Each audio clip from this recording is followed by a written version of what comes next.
Good morning. Welcome to Money Monday on the Daily Huddle. Glad to all of you are seeing me, right? I'm seeing some of you, and for those of you that are joining us from somewhere out in the Facebook Live world or on one of the streaming platforms, welcome. We're glad you're here. So we've got some great things to talk about this morning, but the way we usually start things out is with a joke. So we have a special guest today with us. This is Harper, our youngest child of four. So, and she's with us this morning. So during this podcast, she wants to share a joke with you guys. So we'll turn it over to you, Harper. Why did the financial system collapse in ancient Egypt? Pyramid scheme.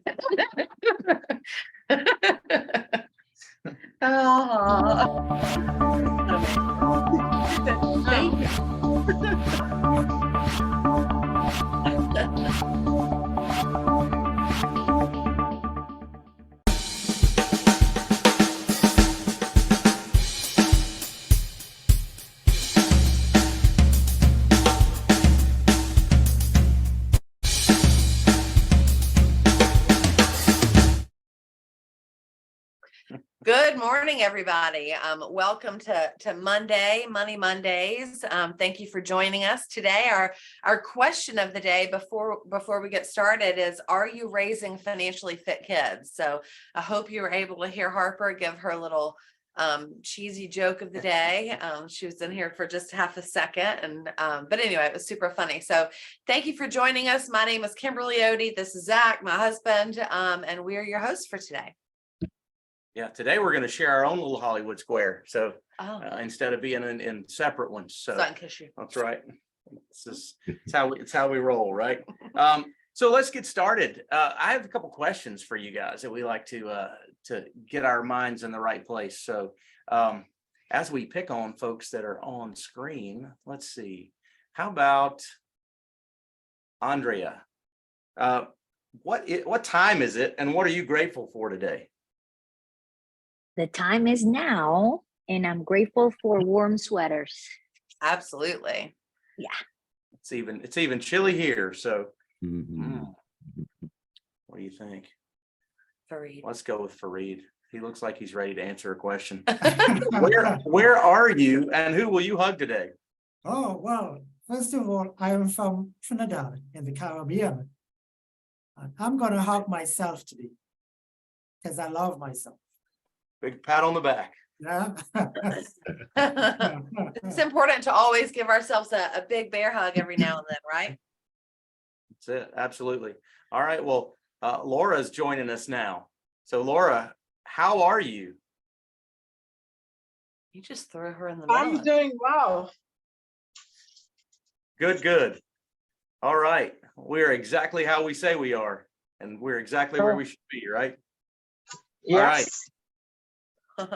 Well, good morning. Today we're going to talk about raising financially fit kids. So we have one of our kids in the room with us. Hopefully she'll be quiet during this part and won't call us out on things we didn't do right with them. But the old saying, the cobbler's children hath no shoes, right? So she has financial literacy. We have spent most of our children's lives in the financial services business. For those of you that know that, we've been doing this since 2002.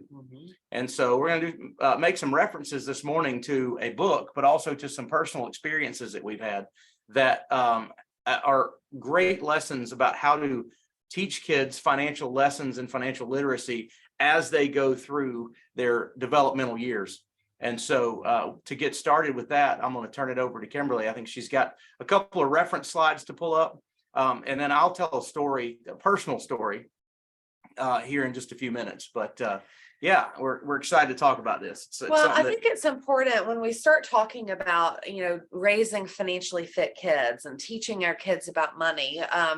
All of you, any person that I ever sit down with, when we talk about how did you learn about money, for most people, it's the school of hard knocks, right? You do something, it's painful, you learn not to do it again, or you make a couple of different mistakes over and over and over, and then finally, hopefully, eventually you realize. Right. But we don't have financial literacy in schools, and we don't. I think some of that's changing. I know that in South Carolina, where we live, there's a bill where that's going to become, all across the schools. But for the most part, at least for our generation, going back, we haven't had financial literacy. So how do you learn how money works? How do you understand how money works? So I think to change the focus of our future, we have to start with our children. We have to teach them how money works. We have to teach them how to manage their money, what that means, what that looks like. So we just want to talk to you guys today about some pieces that we've seen through the years that are great tips and tricks and thoughts, and then we can go from there. So I'm going to share my screen so you guys can see it. I know that Zach always laughs at me because I'm sure there's a more professional way to do this, but one day he'll teach me, right? But the question that we have today is, are you raising financially fit kids? So when we first started in this industry, there was a book, and I think she wrote it in 2003. It was originally published in 2003. I think it's been revised since then, but it was literally called Raising Financially Fit Kids by Jolene Godfrey. And she wrote that book, and we bought a ton of them because we felt like it was such an important conversation. We had just left teaching, we both taught middle school. So we felt like it was a perfect conversation to bring kids in to change the course of the next generation. So we bought that, and Zach's done a couple of, what's the name of that? Oh, I did some entrepreneurship classes for junior achievement, where I go in as a volunteer in some schools, and that was fun, going back into a public school classroom after being out of it for many years. And realizing that middle schoolers haven't changed, but I had forgotten what it was like to herd the middle schoolers into the direction of learning. So, but no, we've done some of those kind of things. This resonated with us because at the time this came out, our first two children were 3 and 1. So that was the age groups that they were in. We were in the financial services industry and passionate about education, which we still are. And so the messages in this book really hit us at that time in our life. So if you're not at that time, or your kids aren't in one of these phases, and the last one's 19 plus. So even if you have kids that are grown up, they're still in one of these phases. But it's really good to get people to focus on, get people to understand that money doesn't grow on trees, right? And as kids, a lot of times they go through these years of asking mommy or daddy, will you get me that? And then you get it for them, and they don't know how you did it. They don't know where the money came from. They just know that they didn't have the ability to get it, and you do. And so teaching them all these pieces that we'll go over is really important to take one step at a time. So when we talk about how do we first teach our kids about money, where does it start? I'm going to pull up this image. You guys know, right? Most of you probably had a piggy bank. You had the little piggy bank on your dresser where you put your extra change in. And that's how we started teaching kids about savings, is that little piggy bank. So a twist on that I want you guys to think about. My piggy bank looked very much like the little pink one. It's on my left, I guess. Yeah. Is it on their left too?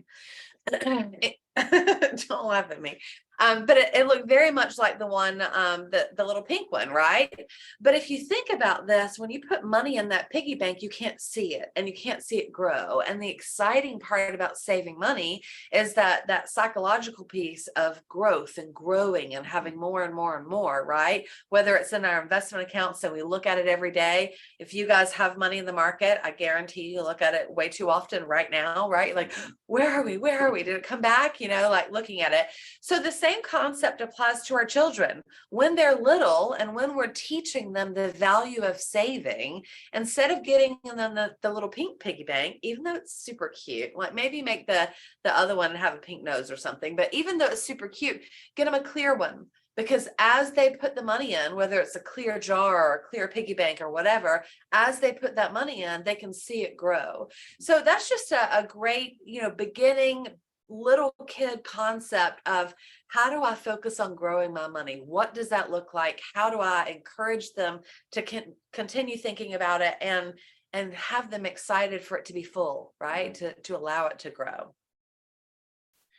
Another great tool. And so the way that her philosophy moves from age group to age group. So she starts from 5 to 8, I think, and then goes from 8 to 10 or 8 to 11. And so you introduce different concepts as they get older and they can understand those concepts. And this is a big one. And I think that having 3 different clear containers. So if they have, this is when they have chores or an allowance on a regular basis. It's not just when they're getting some spare change or getting a gift at a Or maybe birthday when or they split whatever. the piggy bank. Right. When it's full, Yeah. right? So when they have to empty it out, then they go into 3 different jars to teach them the concept of sharing or giving. Right. I'm passionate about that. I think that's something that we should all do to the level that we can. Right. So share first and then save and then spend, so that they can understand priorities and really focusing on others before they focus on themselves in that situation. It also works great from a delayed gratification standpoint. So sometimes they want to take all that share and all that save and dump it in that spend bucket and go. In my case, when I was a kid, I got really into radio controlled cars, and I would want that thing so bad, and they got more and more expensive as I went, and I had to save. I had to wait. I did get some things for gifts, but when I wanted to buy it, I couldn't just go buy it. I had to wait and save for it. So very interesting and important concept to learn, in my opinion there. And I think it's one that takes us through life, right? Like our giving and our saving and then our spending and making sure that we partition that out appropriately. So learning that at a young age really reinforces what we want our kids to do as adults, right?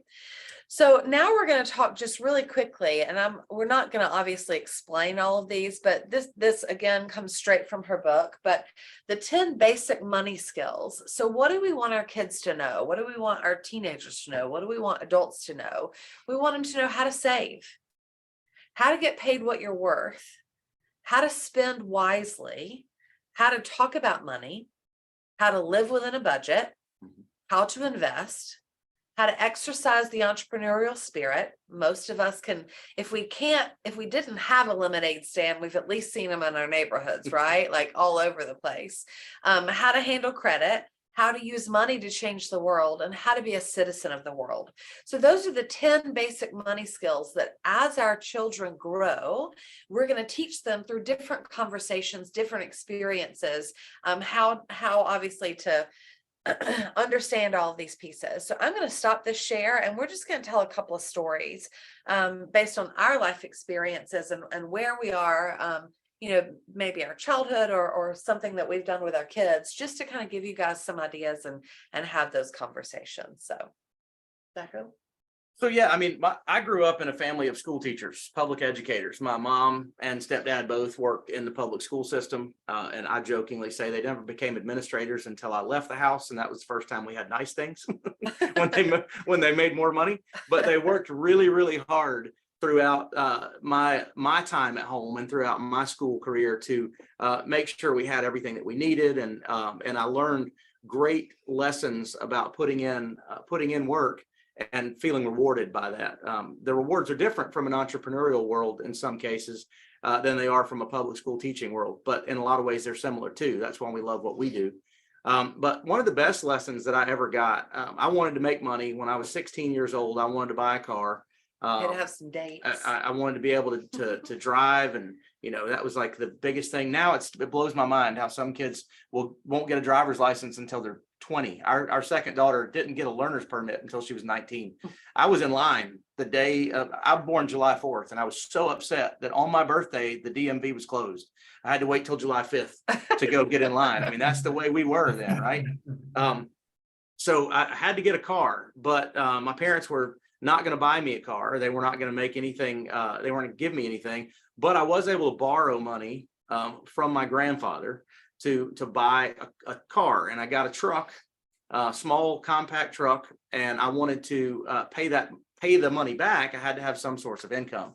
So I started a lawn care business when I was 16 years old, and I borrowed the money for the truck and borrowed some beat up tools from my granddad. I had an old lawnmower that I had to work on myself to get it running again. That was another great lesson, learning how to be mechanically minded.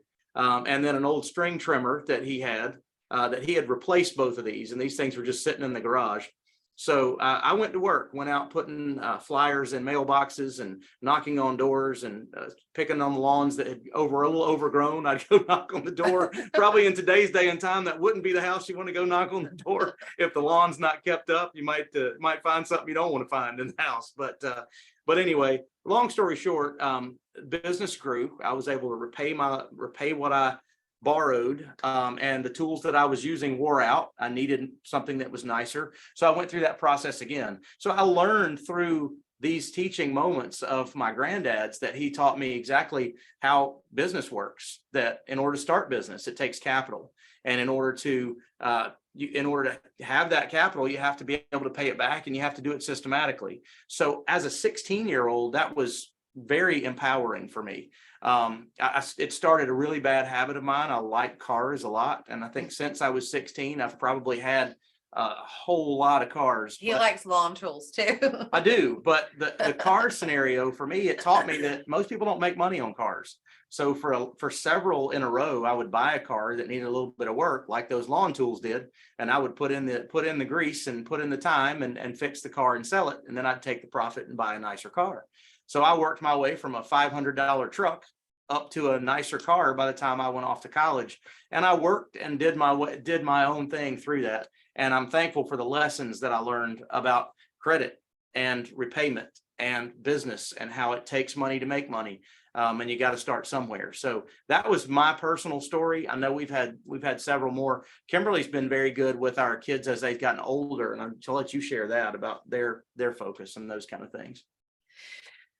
Okay, totally switch, right? So obviously that's Zach's story as he was a little kid, and my story is a little different from our girls. I'm sure we have thousands of stories, and we can share and kind of talk about some things in just a minute. But I think our most current, and I would say success story, is teaching them about credit. Because kids don't know. I know. Let me start with a story of my own. That's a good idea. I went to the University of Georgia. Okay. Right.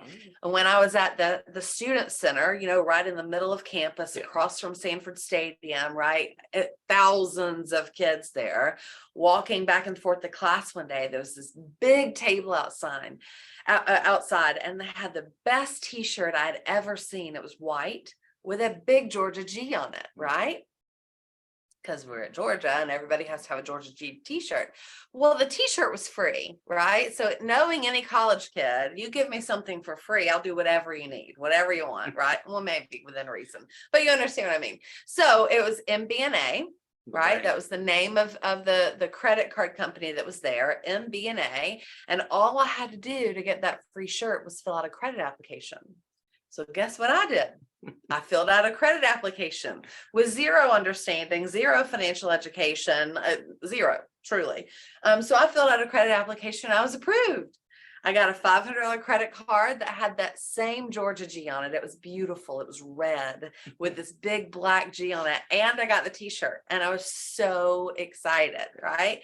So then I felt really snazzy. I could wear my t-shirt. I had my credit card, and it was great. So fast forward, my friends, I was like, hey, let's go out to eat dinner. And they're like, well, we don't have any money. I was like, I got this credit card. I'll take you out to dinner. And they're like, are you sure? I'm like, yes, I'm a steak. Like, so we go to Longhorn or something, and absolutely, I'm buying, just come with me, because I don't want to go by myself. And so I swiped that credit card as many times as I could swipe that credit card. But I didn't make payments on that credit card because I just didn't know. And the bill didn't come to me. And anyway, lots of stories there. But when Zach and I first got married, I couldn't get a checking account because my credit was so bad. So for me, teaching my kids how credit works and understanding those traps, if you will, because once you get into it, then how do you get out of it? How do you fix yourself? Are huge, important lessons.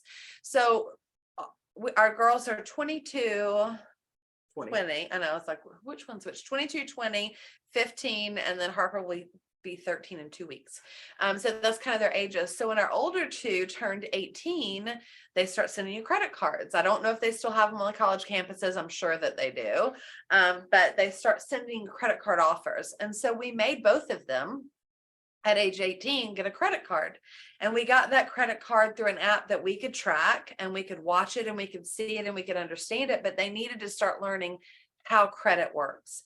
When we got those credit cards, first of all, and you guys have heard me say this before, huge lesson that I wish I'd known, way back when I was in college. Every single minimum payment on anything that you have goes on auto pay, Because if you forget it, if you miss it, if you don't get your bill, whatever, that $25 is just gonna gonna be cost you a paid, lot. right? So at least it's taken care of. So first and foremost, credit card comes in, we set some rules about when you can use it, when you can't use it, what that looks like, what you're responsible for, what I'm responsible for.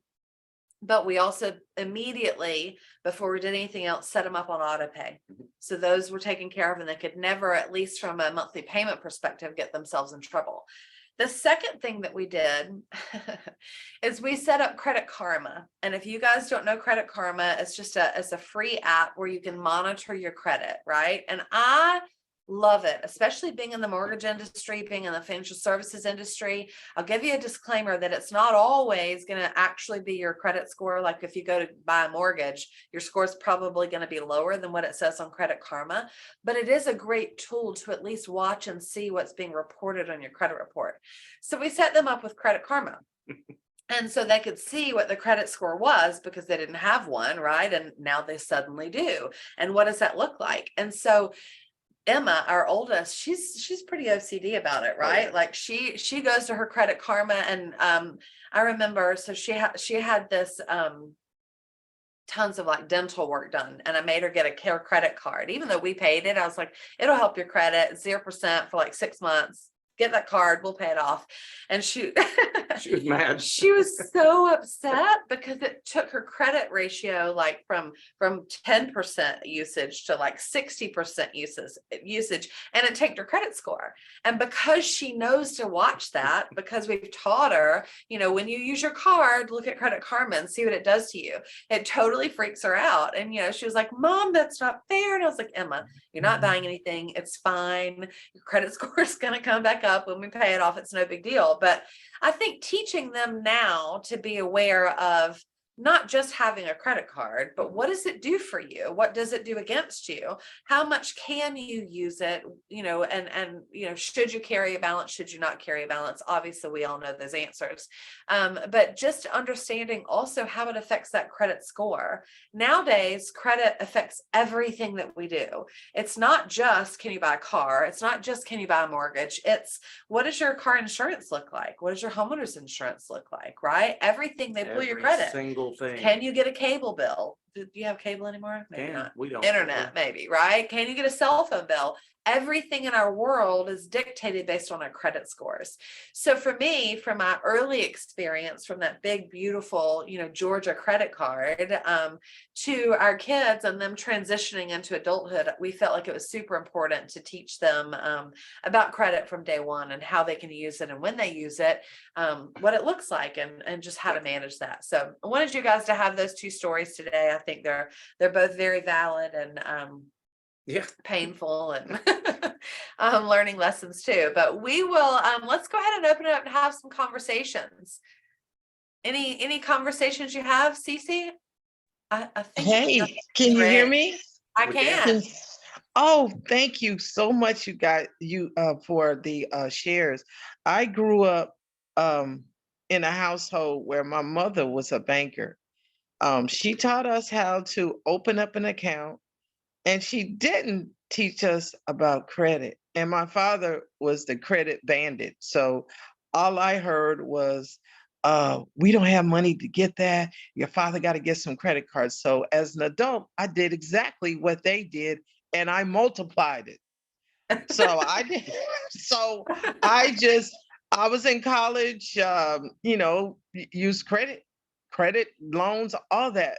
Yep. So I got that good government job, and I tried to work myself to death to pay all that stuff off. So your stories do relate. And my question is, now that I'm a senior citizen, credit still isn't right, and it's never too late to get it right. So is there anyone that could coach me, well, a couple of phone calls to get my stuff right so that I can actually share my testimony on how I used you guys to help me get myself right to share the testimony? we would love to help you. And that is everybody's story, right? Like I said earlier, we don't know how money works. And typically we learn how money works through our parents and through our experiences. So yes, Cece, we'd love to talk to you. We'd love to teach you what we know. We also have a company that we've used personally and we've used with our clients for years. And I'm going to reach out to them and see if they'll come on and be a guest, because some of the things that they taught me, again, we've been in the mortgage and financial services industry for 20 years now, right? But even in the mortgage industry, which is very credit driven, they taught me several things that I had no idea about that I think are super valuable. So if we can't help you with everything that you need, I can definitely refer you to them as well. So reach out to us. I'll put our information in the chat, and then I'll also tag it in Facebook. But remember, if there are ever any questions like that, we're happy to help. We don't charge for our advice. So we'll go from there with that. So just know that. But yes, we'd love to help you. Any other? Yeah, we got a hand raised. Yes, this Lella? is. Can you hear me? We Oh, can. I see you. Yeah. I was like, where? How are you? And I'm glad to know you guys are my neighbors. I didn't know you were in South Carolina. Oh, where are you? I'm in North Carolina, right across the border. Richmond. There you go. Yeah, Hamlet, Laurinburg, that area. Okay. I just want to make this. Thank you all for this. I at one point in my going into the entrepreneurial field, I created a business, how to handle your money God's way. And I tell you, it was a true lesson for me, because I took the class first, studied the book, created all these classes, and I started teaching it. But one thing that I found for your younger kids, when they become ready to start buying some of everything, one thing that I found out that works to help them to see when they really don't understand about spending money, saving, sharing, and all of that, I took our the week in the month that we were going to pay our biggest bills, our house note, car note, and all of that. I took mine and my husband, I took the money, went to the bank and got all $1 bills. I set we had boys, 2 boys, 2 years apart. They old men now, 53 and 55, but we sat them down at the table and we had them to help us to count the money out for the house note, to count the money out for the car notes, to count the money out for the light bill, for the gas bill, for the insurance, all that stuff. And then they saw that little bit of piles of $1 bills that were left. And this really got my children's attention. I just want to share that. Thank you. Well, I appreciate that story. I can guarantee you that got their attention when they're pulling out, not $100 bills, $1 bills, right? Yeah. Those stacks get pretty steep. I can imagine. That's a great lesson. And I think it's always that way. We've always given our kids budgets. If they go shopping, here's $50. You can spend it however you want to spend it, but that's all you're getting. So manage it accordingly, right? But it's still different when they get their first jobs too. I know McKenna, our 20-year-old, waited tables last year. My brother owns a restaurant in Helen, and she made a lot of money last summer. And then she still asks us, she's like, well, do I have to spend my money on that? I'm like, yes, but anyway, so tons of stories that we can share. Anybody else we have time for maybe one more quick share? Fareed? Hi, I just want to add one thing, and that is we are speaking about financially fit kids and we are speaking about saving. But I think one of the main things that we also need to add is what is the value of money?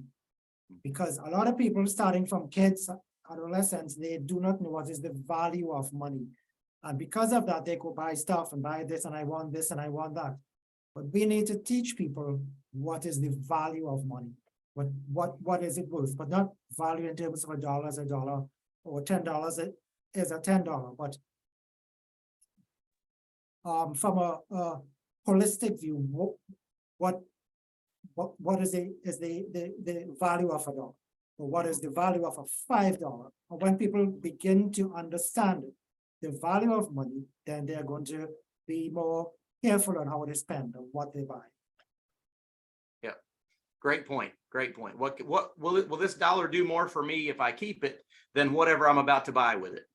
Yeah, that's the big connection. A lot of people have credit cards full of dining out and things like that. They're paying for that meal at 25, 27% for for decades. And in reality, if they just stayed at home and eaten what was in the fridge, they would have been much better off. I did enjoy my Longhorn in college though. Yeah. Guys, it's been a great morning as usual, and I love seeing all your faces and what great dialogue. So we've got a lot of contact information that's been swapped in the chat. So anything we can do to help you guys, reach out, let us know. And if you know somebody else that might benefit from this, obviously this will be recorded and they can go watch it later, but they can also reach out directly to us. So it's great to see all of you, and we'll go ahead and sign off with our 8 tenets. So remember these things as you go out today and tomorrow as well. Love, laugh out loud. Have a good time, stress less, eat mostly plant-based, give. We talked about that today. Sleep, give yourself rest, right? Move. When the alarm goes off, get up and move. And then lastly, but not least, check yourself before you wreck yourself. Great to see all of you, and we will see you guys tomorrow. Same time, same channel. Bye, guys. Bye-bye. Thank you. Thank you, everyone. Bye.